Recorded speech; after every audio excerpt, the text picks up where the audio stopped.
In With Malice Towards None, a black Union soldier and Robert E. Lee form an unexpected bond in the wake of the Civil War, navigating the complexities of trauma and redemption. This poignant screenplay delves into the Reconstruction era with historical authenticity and emotional depth, illuminating the path toward national healing with a tone that is both reflective and hopeful.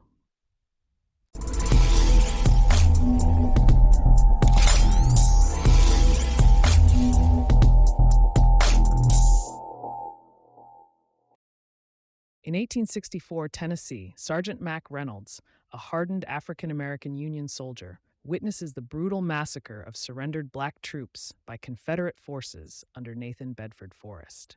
As the sole survivor, Mack escapes with his wounded captain, but in his rage and fear, he shoots a surrendering 13-year-old Confederate boy, an act that will haunt him. 1 year after the war's end, Mack is given a special assignment by General Grant himself. He must escort and protect none other than Robert E. Lee to Washington for Reconstruction hearings. The man whose command included the forces that massacred Mack's comrades now depends on him for protection. Mack arrives at Lee's temporary residence in Virginia to serve the subpoena. The former Confederate general is holding a small reception with Southern aristocrats who express discomfort with the new social order. When Mack, a black man in uniform, appears at the door, the tension is palpable. As Mack escorts Lee to Washington by train, their journey is immediately fraught with tension. Lee sees the war-torn countryside as a tragic waste, while Mack calls the pre-war South a prison. Their philosophical differences erupt when Mack directly calls Lee a traitor, challenging the general's entire justification for the war. During the night journey, Klansmen with torches ride alongside the train, shouting support for Lee and dragging a lifeless black body. Lee orders them away, horrified, but Mack remains suspicious about how they knew Lee was aboard. The incident shows the ongoing racial violence plaguing the South. In Washington, Lee is haunted by visions of the war dead, particularly a young soldier named Bobby he believed was killed. In a powerful hallucination, Lee sees Mack as an avenging angel surrounded by the ghosts of dead black soldiers, all accusing him of murder. The weight of his command decisions becomes unbearable.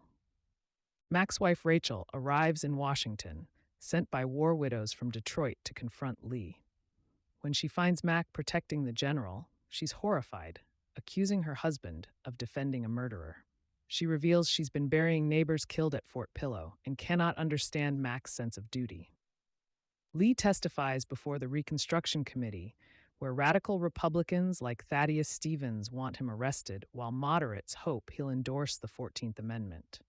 In a dramatic turn, Stevens calls Mack as a witness, forcing him to testify about Fort Pillow and the KKK incident. During the hearings, Mack makes an emotional appeal directly to Lee, acknowledging that both men have done terrible things in war. He quotes the Declaration of Independence and urges Lee to find redemption by supporting equality. For a moment, it seems Lee might take this path to reconciliation. As the hearings conclude and Lee prepares to return home, the central question remains: can these two men from opposite sides of America's bloodiest conflict find common ground? Can a black soldier who witnessed atrocities and a Confederate general burdened by guilt help heal a divided nation, or will the wounds of war prove too deep?